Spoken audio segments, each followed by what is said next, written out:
Bueno, entonces, ya trabajando los bioelementos, entonces vamos a iniciar con esta parte relacionada con los biocompuestos. Habíamos dicho que los biocompuestos estaban formados por dos o más elementos y los podemos dividir en biocompuestos inorgánicos y los biocompuestos orgánicos. Bien, en ese caso, vamos a empezar entonces con esta parte de los biocompuestos.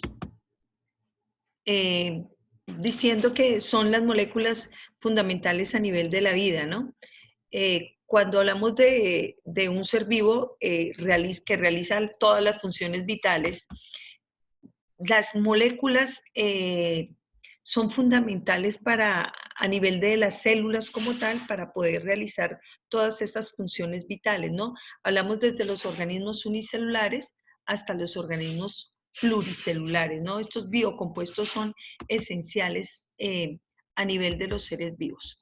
Bien, aquí en este caso vamos a hablar nosotros, perdón, creo que, ahora sí.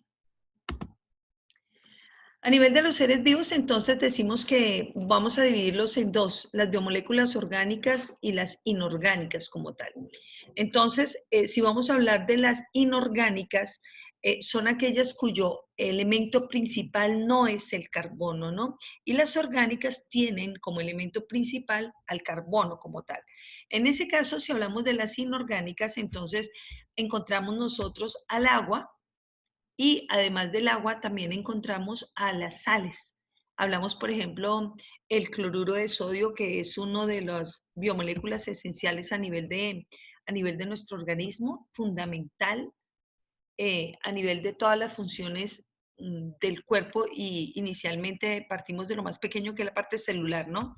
Entonces, el cloruro de sodio que nosotros consumimos, además de eso, viene enriquecido con yodo. Si ustedes recuerdan, la bolsa donde viene la sal dice sal yodada. Ese es el tipo de sal que nosotros consumimos, que contiene también unas pequeñas cantidades de yodo, que es fundamental, un bioelemento fundamental para nuestro cuerpo, para poder realizar las funciones vitales.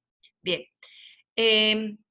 otro de los, bueno, esas serían algunas de las sales. Sin embargo, a nivel de nuestro cuerpo, pues podemos encontrar otro tipo de sales también adicionales, algunos carbonatos que, bueno, más adelante vamos a ver qué tipo de sustancias o qué otras sustancias podemos incorporar en el organismo y que son esenciales también. Bueno, entonces, aquí hablamos, por ejemplo, en el caso del agua. En el caso del agua, aquí vemos el ciclo del agua, cómo pasa el agua a través de todos los estados y del cual nosotros salimos beneficiados. No olvidemos que el agua es un recurso natural, algo que prácticamente nos da la naturaleza, y por esas razones que la debemos cuidar, ¿no? Es fundamental el consumo de agua diaria. De acuerdo, se dice que más o menos de acuerdo al peso que ustedes tengan, a su masa corporal, de acuerdo a su masa, ustedes deben adquirir, por ejemplo, por cada 10 kilogramos de masa, ustedes deben consumir un vaso de agua en el día. Es decir, si yo tengo 60 kilogramos, como mínimo debo consumir 6 vasos de agua en el día, ¿no? Eso es fundamental para que lo tengan presente, ¿no? Bien, vamos a hablar entonces en torno a lo que son los biocompuestos orgánicos. Cuando hablamos de los biocompuestos orgánicos, entonces ya habíamos dicho que eran moléculas cuyo elemento principal es el carbono, ¿no? Son fundamentales a nivel de todas las células corporales y a nivel de las células de todos los seres vivos, ¿no? ¿Cuáles son los biocompuestos orgánicos? Tenemos los glúcidos, o más conocidos dentro de nuestra cotidianidad como los carbohidratos, los lípidos, las proteínas, los ácidos nucleicos y las vitaminas. Vamos a hablar de cada uno de estos grupos, de algunas características principales y por qué son importantes a nivel de la alimentación, de nuestra alimentación, ¿no? Entonces vamos a iniciar con este, que son los glúcidos o carbohidratos. Están formados por 3 elementos básicos, que son carbono, hidrógeno y oxígeno, o el famosísimo CHO. ¿Listo? La unidad básica, es decir, lo más pequeño que conseguimos de un glúcido o carbohidrato, es la glucosa. Recordemos la fórmula C6H12O6. Esta es una glucosa en forma lineal, pero esta glucosa en forma lineal también puede tener una forma cíclica a nivel del cuerpo, ¿no? Entonces, aquí entonces simplemente vemos que es el punto de unión entre el carbono 1 y el carbono 5, aquí en este punto que es el oxígeno, ¿no? Entonces, aquí vamos a revisar. Los carbonos vienen a ser a nivel de átomos, son estos grises que tenemos acá. Tendríamos 1, 2, 3, 4, 5, 6 carbonos. Los oxígenos son estos átomos que vienen representados de color rojo. 1, 2, 3, 4, 5 y 6 átomos de hidrógeno.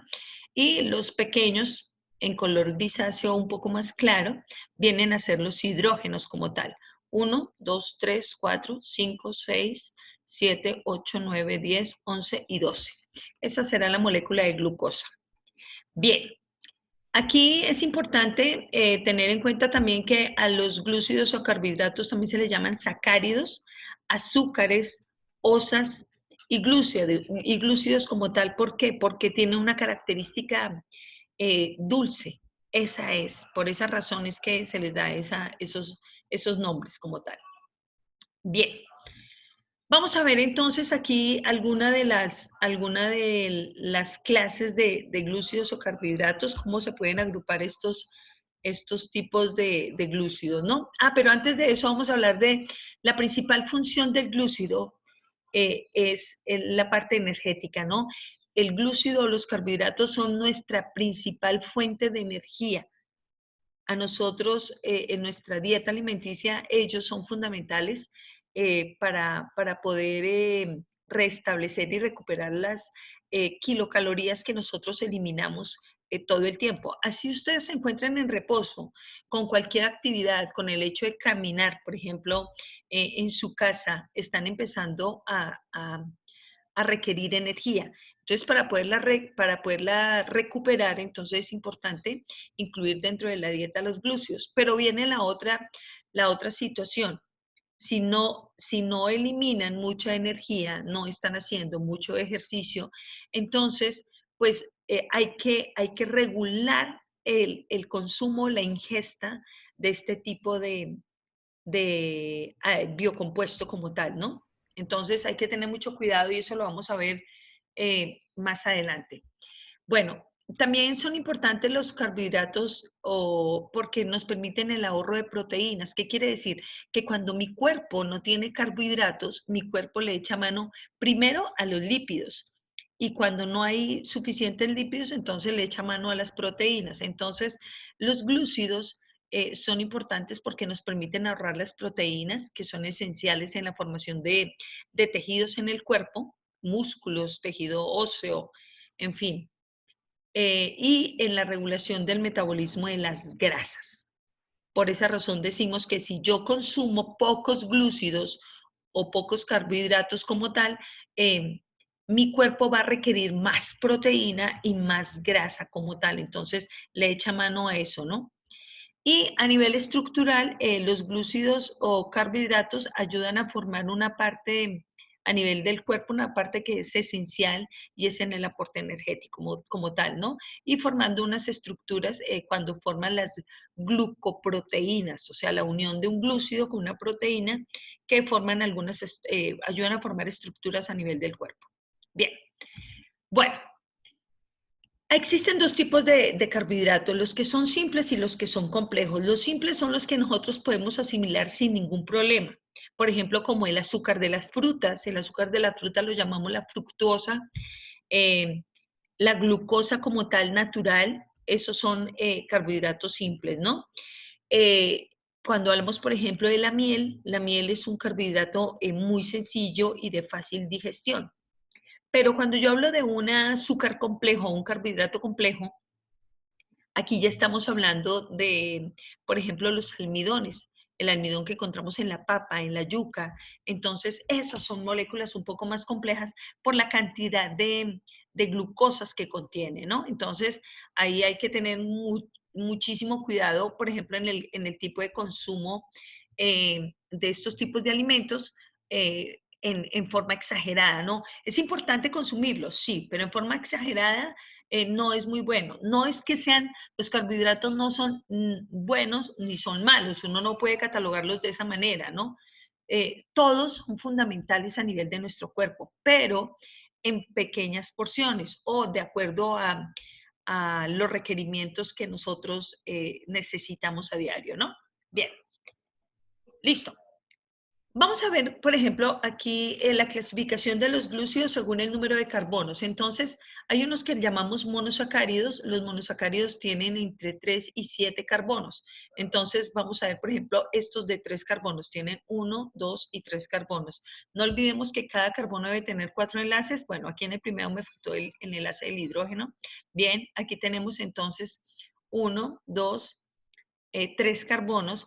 Y como tienen aquí en la parte superior este grupo que es un aldehído en química orgánica, hablamos de los grupos aldehído, entonces a este yo lo puedo llamar gliceraldehído o aldotriosa. Triosa porque tiene 3 carbonos. ¿Listo? Igual. Cuando hablamos de que tenga 4 carbonos, 1, 2, 3, 4, entonces esta es la eritrosa, o aldotetrosa, también se le puede llamar así. Aldo por el grupo aldehído y tetrosa porque tiene los 4 carbonos. ¿Listo? Aquí vemos que, por ejemplo, la diferencia entre este y este es la rotación de este grupo OH. Aquí encontramos entonces un grupo aldehído y 2 grupos OH o 2 grupos alcohol dentro de la estructura como tal, ¿no? Entonces, la diferencia entre este y este es la rotación de este grupo H. Ahí por eso es que viene el dextrógiro o el levógiro. Bueno, pero eso no viene, eso es de química orgánica, eso no viene al caso. Entonces, como para que vean la diferencia, ¿no? Las otras son las pentosas, que tienen 5 carbonos. Y ahí en ese caso, por ejemplo, encontramos dentro de las pentosas unas que conocemos nosotros mucho, y es la ribosa y la desoxirribosa. Azúcares fundamentales en el ADN, la desoxirribosa, y en el ARN, la ribosa como tal. Estas tienen 5 carbonos y las podemos encontrar en forma lineal o en forma cíclica, como lo vamos a ver más adelante. Bien, entonces, y las hexosas como tal, que es la misma glucosa. La glucosa es una aldohexosa porque tiene 6 carbonos, 1, 2, 3, 4, 5 y 6, como lo habíamos visto al inicio del tema, ¿no? Entonces, que la podemos encontrar en forma lineal o en forma cíclica. Listo. Bien, entonces estas son algunas clases de azúcares. Bueno, otra hexosa es, por ejemplo, la fructosa. Vean la diferencia que tenemos entre la glucosa como tal y la fructosa o el azúcar de la fruta. Piensen ustedes en el sabor que tiene, el sabor dulce que tiene, por ejemplo, una uva, que es muy diferente al sabor dulce que tiene una manzana o al sabor dulce que tiene, por ejemplo, una naranja. Entonces, ese sabor dulce es el de la fructosa como tal. Aquí, ¿qué ocurre? ¿Cuál es la diferencia entre la fructosa y la glucosa? Bueno, hablamos nosotros no solamente en la parte del sabor, sino en la rotación de este grupo carbonilo. ¿Listo? Aquí se encontraba en el primer carbono, y aquí ya pasa al segundo carbono y forma lo que nosotros reconocemos a nivel de química orgánica como una cetona. Y aquí viene la ubicación de los otros grupos OH de la misma manera. Esa es la rotación. Entonces, casi siempre cuando hablamos nosotros de los monosacáridos, la diferencia es la rotación de algunos de estos enlaces o de unos grupos OH como tal. Pero la molécula a nivel general va a ser prácticamente como la misma, ¿no? Entonces, ven, hasta aquí hablamos de monosacáridos. ¿Cuándo hablamos de un disacárido? Bueno, otros monosacáridos son estos, la manosa, que lo encontramos, por ejemplo, a nivel de algunas gramíneas, el trigo, el maíz como tal, en algunos frutos como los higos. Otro monosacárido es la galactosa, presente en la leche como tal o los derivados de la leche. Y la fructosa, que ya la habíamos hablado, ya la habíamos nombrado cuando hablamos del azúcar de las frutas como tal. Bien. Vean que la estructura más o menos es similar a la de la glucosa. Esta sería la galactosa. ¿Qué es la diferencia? La posición de estos grupos OH. Esa es la única diferencia. Bien. Bueno, estos son algunos alimentos o algunos alimentos y frutos que contienen manosa como tal. Bien.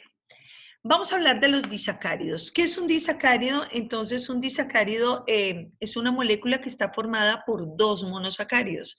Estos se unen siempre a nivel de, o a través de enlaces glucosídicos como tal, ¿no?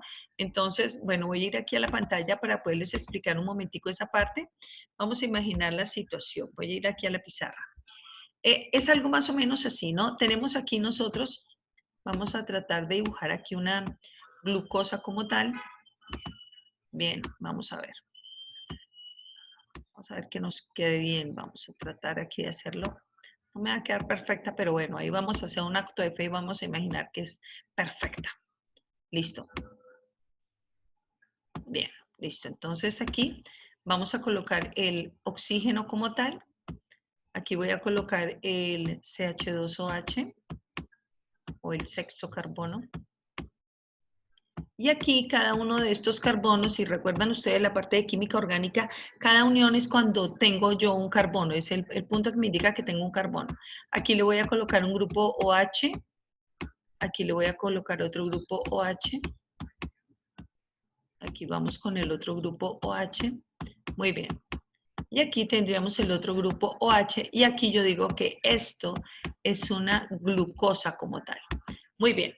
Si yo tengo esta glucosa y le voy a sumar, por ejemplo, una fructosa, entonces vamos a imaginar que la fructosa viene más o menos, la característica es, la forma cíclica es similar a la de la glucosa. La única diferencia, como lo hemos visto ahí al comienzo, es la rotación del grupo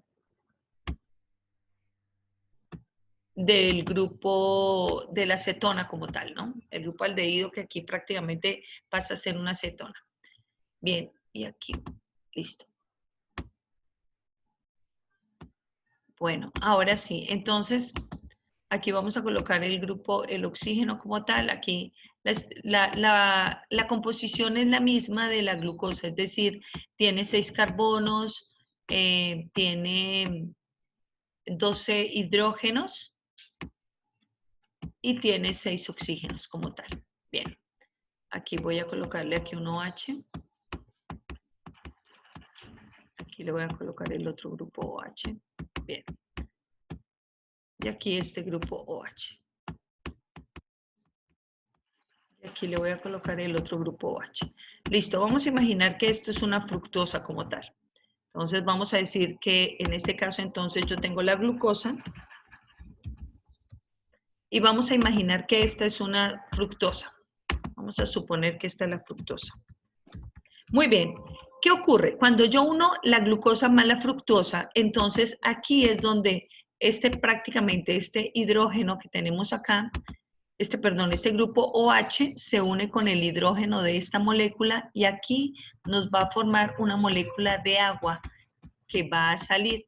Y el punto de unión de esta con esta, es decir, esta molécula se une con esta a través de este oxígeno que tenemos acá.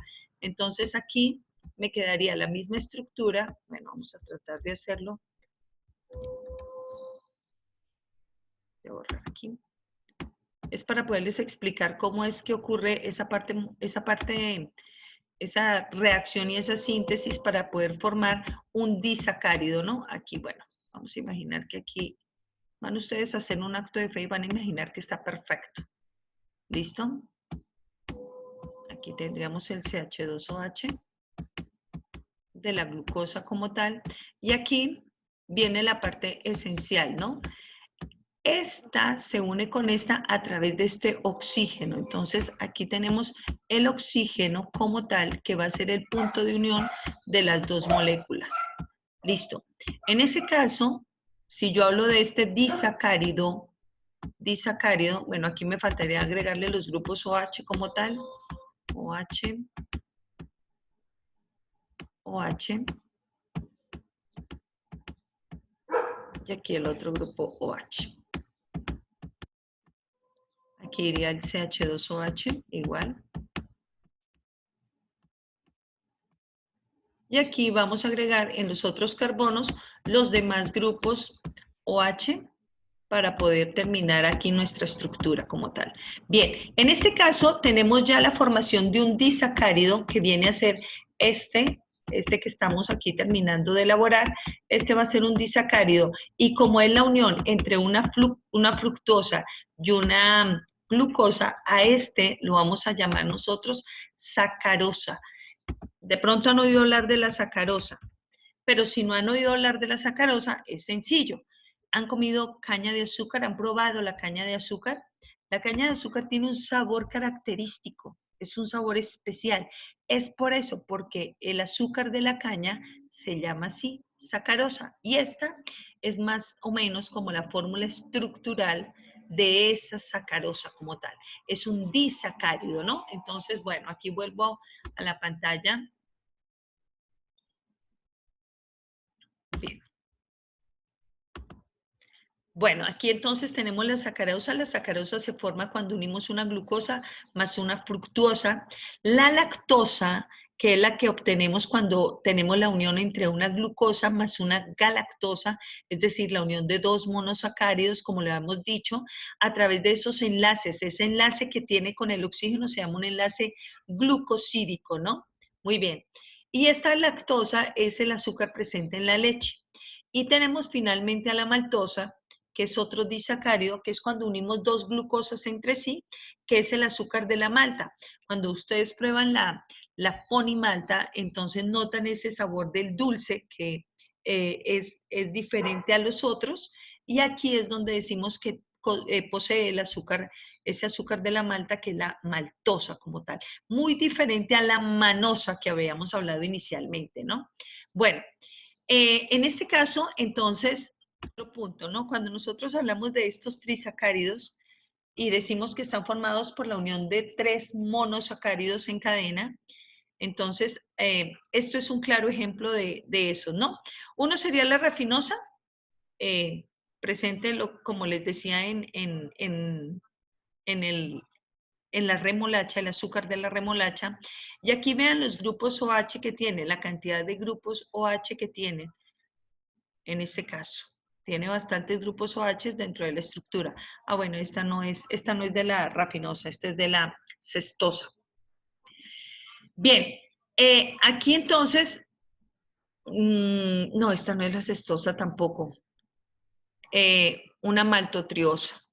Bien, aquí entonces vemos que en ese caso, cuando nosotros hablamos de este tipo de trisacáridos, entonces, y disacáridos, vemos una cantidad de grupos OH que gracias a estos grupos OH es que a nivel industrial se están empezando a producir los bioalcoholes o los biocombustibles. Entonces, por ejemplo, cuando hablamos del azúcar de la caña, la sacarosa a través del proceso de la fermentación, ese azúcar deja de ser dulce y se vuelve alcohol como tal. Entonces de ahí se puede obtener el biocombustible o el bioetanol, que es el aditivo que se le echa a la gasolina para, para poder minimizar el daño ambiental por la producción de dióxido de carbono, ¿no? Entonces lo que se está utilizando, por ejemplo, a nivel industrial, es por estas moléculas para poder producir a través del proceso de fermentación esos bioalcoholes. Bien. Bueno, entonces esto es con respecto a lo que son los glúcidos o carbohidratos. Bueno, aquí encontramos la cantidad, por ejemplo, que encontramos de glúcidos en cada una de las frutas o en algunos alimentos. La cantidad de gramos gramos de carbohidratos que podemos encontrar en determinada cantidad del alimento. Si hablamos, por ejemplo, de 2 kiwis, entonces 2 kiwis nos van a proporcionar 15 gramos de carbohidratos, ¿no? Entonces, esta es como una tabla nutricional para poder saber qué tipo de alimento puede uno consumir y cuántos carbohidratos nos van a dar, cuántos glúcidos nos van a dar. Bien. Por ejemplo, vean, si consume uno una banana grande, o sea, tendríamos 30 gramos de carbohidrato como tal, ¿no? Aquí cuando hablamos de media unidad sería media banana. Medio banano nos darían 15 gramos. El banano completo, entonces ya tendríamos 30 gramos como tal, ¿no? Entonces aquí viene, de acuerdo a la cantidad de alimento, la cantidad de carbohidratos que nos puede aportar. Entonces, hay que prestar mucha atención en eso, sobre todo para la siguiente parte que vamos a trabajar, que es la cantidad que debemos consumir dentro de una dieta normal.